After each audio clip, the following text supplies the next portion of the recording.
നമുക്കിന്ന് സൂപ്പർ ടേസ്റ്റിയായ അടിപൊളി ഒരു മീൻകറി ഉണ്ടാക്കിയാലോ. അതും പച്ചമാങ്ങ ഇട്ടൊരു മീൻകറി. എൻ്റെ ചെറുപ്പം മുതൽ തന്നെ ഞാൻ ഉമ്മിച്ചി ഉണ്ടാക്കുന്ന മീൻകറിയുടെ ഒരു ഫാൻസ് തന്നെ ആയിരുന്നു. ഇന്ന് കിളിമീൻ കിട്ടിയപ്പോൾ ഞാൻ കരുതി എൻ്റെ ഉമ്മിച്ചി ഉണ്ടാക്കുന്ന മീൻകറിയുടെ റെസിപ്പി അതേപോലെ തന്നെ ഫോളോ ചെയ്ത് ഒരു വീഡിയോ ചെയ്താലോ എന്ന്. എങ്കിൽ നമുക്കിനി മീൻകറിയിലേക്ക് പോയാലോ. പാത്രം അടുപ്പത്ത് വെച്ച് കൊടുത്ത ശേഷം ചൂടാവുമ്പോൾ അതിലേക്ക് അല്പം വെളിച്ചെണ്ണ ഒഴിച്ച് കൊടുക്കുക.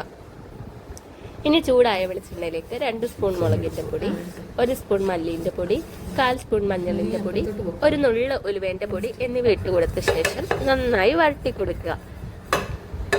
ഈ പൊടി എണ്ണയിൽ കിടന്ന് നന്നായി വരണ്ട് കിട്ടേണ്ടതാണ്. ഇനി പൊടിയുടെ പച്ചമണം നന്നായി മാറിയതിന് ശേഷം ഫ്ലെയിം ഓഫാക്കി കൊടുത്ത് ചൂടാറുമ്പോൾ ഈ പൊടി ചൂടാറിയതിന് ശേഷം മിക്സിയുടെ ജാറിലേക്ക് മാറ്റിക്കൊടുത്ത് 1/2 കപ്പ് വെള്ളം ഒഴിച്ചു കൊടുത്ത് നന്നായി അടിച്ചെടുക്കാവുന്നതാണ്. ഇനി മിക്സി മാറ്റി വെക്കുക. ഞാൻ കറി വെക്കുന്നത് മീൻ ചട്ടിയിലാണ്. ഏത് പാത്രത്തിൽ വേണമെങ്കിലും നമുക്ക് കറി വെക്കാവുന്നതാണ്. ഇനി ഫ്ലെയിം ഓൺ ആക്കി കൊടുത്ത ശേഷം ചട്ടി അടുപ്പത്ത് വെച്ച് കൊടുത്ത് ചൂടാവുമ്പോൾ അതിലേക്ക് 1/2 സ്പൂൺ വെളിച്ചെണ്ണ ഒഴിച്ചു കൊടുക്കുക. വെളിച്ചെണ്ണ ഒന്ന് ചൂടായി വരുമ്പോൾ അതിലേക്ക് പൊടിയായി അരിഞ്ഞ് വെച്ചിരിക്കുന്ന ഇഞ്ചി ഇട്ട് കൊടുക്കാവുന്നതാണ്. ഇഞ്ചി ചെറുതായിട്ടൊന്ന് ക്രിസ്പിയായി വരുമ്പോൾ അതിലേക്ക് 4 അല്ലി വെളുത്തുള്ളി അരിഞ്ഞതും കൂടി ഇട്ട് കൊടുക്കുക. ഇനി ഇതിലേക്ക് അരമുറി സവാള ചെറുതായിട്ട് അരിഞ്ഞതും കൂടി ഇട്ട് കൊടുത്ത ശേഷം ഉപ്പിട്ട് കൊടുത്ത് നന്നായി വഴറ്റി കൊടുക്കുക. ഇതിലേക്ക് 2 പച്ചമുളക് അരിഞ്ഞതും കൂടി ഇട്ട് കൊടുക്കുക. ഇനി ആവശ്യത്തിന് കറിവേപ്പില ഇട്ട് കൊടുക്കാവുന്നതാണ്. എൻ്റെ അടുത്ത് കറിവേപ്പില കുറവായതുകൊണ്ടാണ് ഞാൻ കുറച്ച് കറിവേപ്പില ഇട്ടത്. ഇനി ഈ കറിവേപ്പില ഇട്ട് കൊടുത്ത ശേഷം അരച്ച് വെച്ചിരിക്കുന്ന അരപ്പും കൂടി ഇട്ട് കൊടുക്കുക. ഈ അരപ്പ് നല്ലതുപോലെ റോസ്റ്റായി കിട്ടേണ്ടതാണ്. എണ്ണ തെളിഞ്ഞു വരുന്നത് വരെ വെയിറ്റ് ചെയ്യുക. എണ്ണ തെളിഞ്ഞു വരുമ്പോൾ അതിലേക്ക് അരിഞ്ഞു വെച്ചിരിക്കുന്ന പച്ചമാങ്ങ ഇട്ട് കൊടുക്കുക. ഞാനൊരു പച്ചമാങ്ങ ഫുൾ ഇട്ടിട്ടുണ്ട് കറിയിലേക്ക്. ഇനി അരപ്പിലേക്ക് പച്ചമാങ്ങ ഇട്ട് കൊടുത്ത് നന്നായി മിക്സ് ചെയ്തതിന് ശേഷം ആവശ്യത്തിന് വെള്ളം ഒഴിച്ചു കൊടുക്കുക. ഞാൻ ആ അരപ്പ് മിക്സിയുടെ ജാറിൽ ഇട്ടടിച്ചില്ല, അതിലേക്ക് തന്നെ വെള്ളം ഒഴിച്ച് മിക്സിയുടെ ജാറ് കഴുകിയെടുത്ത വെള്ളമാണിത്.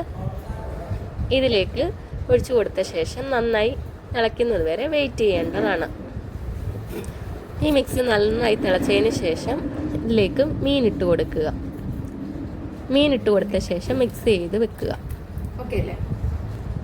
ഇനി അടച്ച് വെച്ച് വേവിക്കേണ്ടതാണ്.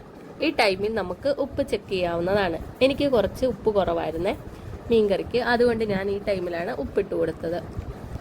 ഉപ്പിട്ട് കൊടുത്ത ശേഷം 10 മിനിറ്റ് കൊണ്ട് തന്നെ ഈ കറി തിളച്ച് റെഡിയായി വരികയും ചെയ്തു. അവസാനം ഒരു നുള്ള കായത്തിൻ്റെ പൊടിയും കൂടി ഇട്ട് കൊടുത്ത് ഫ്ലെയിം ഓഫ് ആക്കാവുന്നതാണ്. കായത്തിൻ്റെ പൊടി ഇടുമ്പോൾ കറിക്ക് ഒന്നും കൂടി ഫ്ലേവർഫുൾ ആവുന്നുണ്ട് കറി. അതുകൊണ്ട് തന്നെ കായത്തിൻ്റെ പൊടി വീട്ടിലുണ്ടെങ്കിൽ നിർബന്ധമായിട്ട് ഇട്ട് കൊടുക്കേണ്ടതാണ്. എൻ്റെ വീട്ടിൽ ഗസ്റ്റൊക്കെ വരുമ്പോൾ ഈ മീൻകറിയുടെ റെസിപ്പി ഉമ്മിച്ചിയോട് ഗസ്റ്റൊക്കെ ചോദിക്കാറുണ്ടായിരുന്നു. ഉമ്മിച്ചി കറിയുടെ റെസിപ്പി കറക്റ്റായിട്ട് പറഞ്ഞു കൊടുക്കുകയും ചെയ്യും. ഈ മീൻകറി പൊറോട്ട, കപ്പ, ചോറ് എന്തിൻ്റെയും കൂടെ സൂപ്പർ ടേസ്റ്റ് ആയിരിക്കും. ഒരു പ്രാവശ്യമെങ്കിലും ഇങ്ങനെ ഒന്ന് ഉണ്ടാക്കി നോക്കണേ. ഈ മീൻകറി ഒന്ന് ട്രൈ ചെയ്ത് നോക്കും, സൂപ്പർ ടേസ്റ്റ് ആയിരിക്കും. വീഡിയോ കാണുന്ന നല്ല കൂട്ടുകാർ ചാനലൊന്ന് സബ്സ്ക്രൈബ് ചെയ്ത് സപ്പോർട്ട് ചെയ്യണേ. ഇന്ന് വോയിസ് ഓവർ കൊടുത്തപ്പോൾ എനിക്ക് നല്ല ചുമയുണ്ടായിരുന്നു. അതുകൊണ്ട് തന്നെ വീഡിയോയിൽ എവിടെയെങ്കിലും മിസ്റ്റേക്ക് വന്നിട്ടുണ്ടെങ്കിൽ ഒന്ന് ക്ഷമിച്ചേക്കണേ. താങ്ക്